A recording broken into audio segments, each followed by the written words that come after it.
आजचा दिवस हा अतिशय दुःखद असा दिवस आहे. कारण पद्मश्री डी.वाय. दादांचे आणि माझे संबंध देखील राजकारणाच्या पलीकडचे होते, अतिशय कौटुंबिक होते.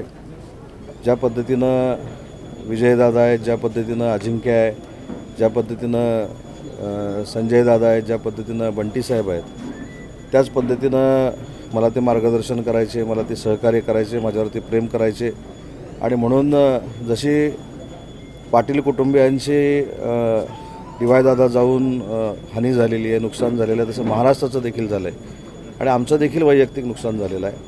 कारण त्यांच्या अनेक भेटी माझ्या स्मरणात आहेत. मी एक 20-25 दिवसापूर्वी देखील कोल्हापूर दौऱ्यावर असताना डी.वाय. दादांना भेटून गेलो होतो, त्यांच्याशी बोलून गेलो होतो.